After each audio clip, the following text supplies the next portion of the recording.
Bonjour les amis, aujourd'hui pour le deuxième épisode sur les introductions des personnages, on va parler du home runner préféré de ton home runner préféré. Oh my goodness!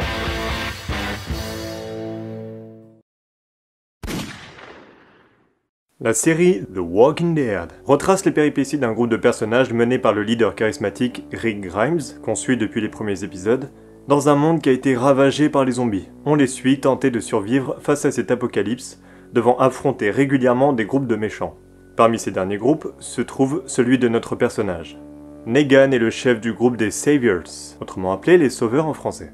Ces hommes-là taxent la moitié des richesses de chaque groupe près d'eux, en échange de quoi ils restent en vie. Rick et sa bande ne se laissent pas faire. Se rendant coup sur coup, ou plutôt meurtre sur meurtre, Negan en a marre que Rick tienne tête. Il lui tend alors un piège et arrive à capturer toute la bande grâce à son grand groupe d'hommes. Il fait alors sa première apparition devant son ennemi Rick et leur équipe. Il veut marquer le coup en tuant un membre du groupe et en tue deux au final. Le but de tout ça est de soumettre Rick. Donc en plus d'avoir tué deux de ses hommes et de lui avoir donné plein d'ordres, il le lâche sur une horde de zombies et lui ordonne de couper le bras de son fils. Au dernier moment, il le stoppe et lui fait rentrer dans sa tête qu'il va avoir 50% de ce que Rick possède. L'introduction de Negan fait peau neuve dans la série. Après avoir enchaîné un paquet d'adversaires qui étaient de moins en moins marquants, ce malade mental, accompagné de sa batte de baseball, vient éclater notre groupe de héros. Son impact est renforcé avec le fait qu'il tue deux personnages principaux de la série qui sont là depuis un moment, et de réussir à devenir maître de la situation et du groupe. Le fait de forcer Rick à couper la main de son enfant rend encore plus menaçant le personnage qui a complètement écrasé, littéralement écrasé, l'équipe de nos héros. Le fait d'avoir un tel contrôle place le personnage à un niveau dingue en termes d'iconisation. C'est un personnage menaçant qui arrive à mettre à sa botte le groupe de héros qu'on suit depuis plusieurs saisons. Quand on voit Negan parler à Rick, on voit que notre personnage principal est apeuré. Il a les yeux écarquillés, il baisse la tête. Negan est filmé en contre-plongée la plupart des plans pour le montrer plus menaçant, en dominant d'autant plus le cadre, et il dépasse même du cadre quand on filme Rick pour montrer à quel point l'homme à la batte de baseball le surpasse. Et donc du point de vue du spectateur, si notre héros a peur de cet homme, ça intensifie encore plus l'aura du personnage. En plus de ça, Negan est montré comme calme, il cligne des yeux lentement, il prend son temps dans ses prises de parole, il rigole, il s'éclate. Son corps est souvent totalement ouvert, ce qui le présente comme très confiant, là où les mouvements des héros sont plus saccadés, ce qui renvoie à une instabilité et donc un manque de contrôle. Aussi Negan passe son temps à parler et à envoyer sa tirade, il est très loquace, il parle beaucoup, et surtout dans son discours il met des mots sur les sentiments du groupe. Ça prouve qu'il arrive même à rentrer dans leur tête. Et même quand Rick a peur pour son fils quand Negan s'approche de lui, il crie mais la tête baissée, il ose même pas le regarder pour montrer son défi.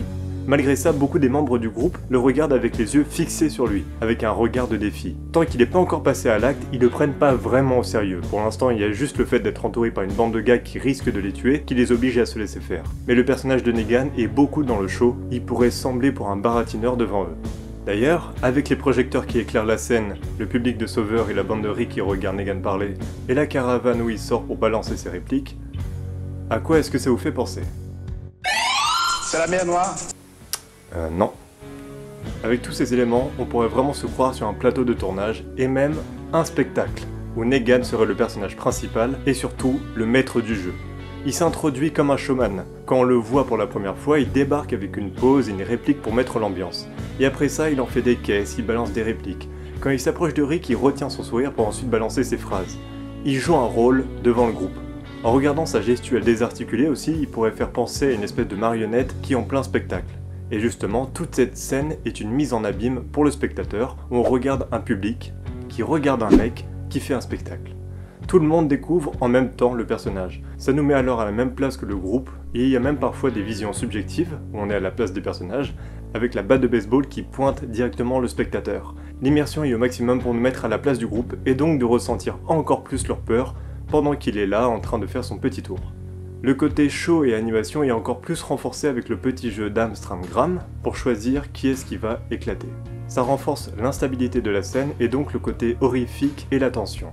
Toute cette horreur est renforcée dès qu'il écrase le crâne d'Abraham. L'équipe commence alors à le prendre beaucoup plus au sérieux. Et surtout quand on voit qu'il se moque de sa victime pendant qu'il le tue, le personnage est rentré dans la case malade mentale. Mais là où l'horreur atteint son apogée, c'est quand il destroy Glenn et que toute l'équipe le fixe, les yeux écarquillés. Ils sont choqués, abasourdis et surtout, ils ont peur.